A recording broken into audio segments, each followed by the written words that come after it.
Ezequiel, capítulo 42. Quando os sacerdotes entrarem, não sairão do santuário para o átrio exterior, mas porão ali as vestiduras com que ministraram, porque elas são santas. Usarão outras vestiduras e assim se aproximarão do lugar destinado ao povo. Versículo 14. Havia no templo salas especiais em ambos os lados do santuário, como uma espécie de salas pastorais, a fim de servir de apoio aos sacerdotes. Ali eles depositavam as coisas santíssimas e servia-lhes também como um vestiário, onde ficavam as roupas separadas exclusivamente para o ofício do santuário. Todas as vezes que os sacerdotes iam ao lugar destinado ao povo, suas vestes sagradas eram veladas nas câmaras santas, de modo que no meio da congregação, os sacerdotes eram reconhecidos por sua função e não por uma aparência superior ou privilegiada. As vestes dos sacerdotes tinham um traço distintivo em Israel.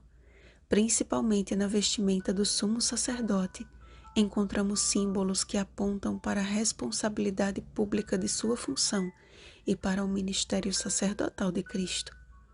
O sumo sacerdote, em sua posição oficial, diz M.L. Anderson, não era simplesmente um homem, era uma instituição, era um símbolo, não representava meramente a Israel, era sua própria encarnação. Levava o nome de Israel nas duas pedras sardônicas, nas ombreiras do éfode, por pedras de memória. Levava-as nas 12 pedras preciosas, no peitoral do juízo sobre o seu coração. Levava o juízo dos filhos de Israel sobre o seu coração, diante do Senhor, continuamente.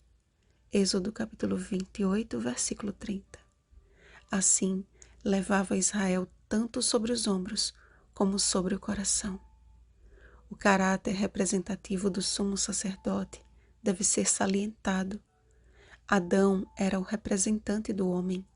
Quando ele pecou, pecou o mundo, e a morte passou a todos os homens. Semelhantemente, Cristo, sendo o segundo homem e o último Adão, era o representante do homem. O ritual do santuário, páginas 64 e 65.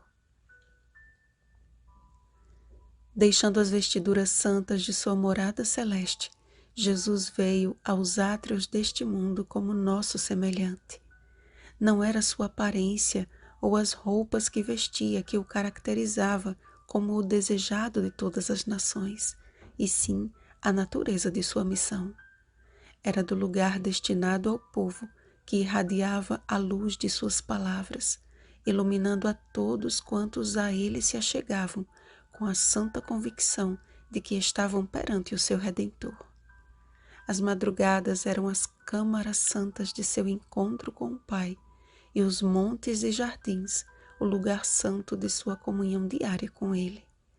Jesus, porém, não saía dali a fim de fazer notória a sua santidade, mas buscava conquistar a afeição dos pecadores, apontando-lhes o caminho através de sua submissão ao Pai, vestindo o incorruptível trajo de um espírito manso e tranquilo, que é de grande valor diante de Deus. 1 Pedro capítulo 3, versículo 4. Hoje, conforme a profecia, Jesus atua como nosso sumo sacerdote no lugar santíssimo do santuário celestial.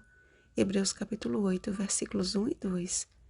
De onde em breve sairá para buscar a todos quantos amam a sua vinda. 2 Timóteo capítulo 4, versículo 8. Portanto, era dever do sumo sacerdote estabelecer o mesmo contato, aproximação e afeição com os filhos de Israel. Como líder espiritual da nação, sua missão consistia em apresentar ao povo a perspectiva futura de um Salvador que se despiria de suas vestes celestiais para se vestir da ignominiosa humanidade. Quão tremenda e sagrada é a obra de todos aqueles que se dedicam ao ministério de Deus. Aos pastores e obreiros cabe responder por seus liderados, seguindo a ordem do Mestre. Apacenta as minhas ovelhas. João capítulo 21, versículo 17. É seu dever ensinar a Igreja de Deus a fazer separação entre o santo e o profano, apontando-lhes o Salvador crucificado e ressurrecto, mas também o mesmo que breve voltará como Rei dos Reis e Senhor dos Senhores. Apocalipse capítulo 19, versículo 16. Assim, sobre a responsabilidade dos ministros do Evangelho, como aqueles que devem revelar o caráter de Cristo, encerro com as pontuais palavras de Endresen. Deve ser pronto a discernir a vontade de Deus no clarão fugaz ou na sombra de sua aprovação ou desaprovação. O ouro do valor e da obediência deve se achar entremeado na própria estrutura de seu caráter.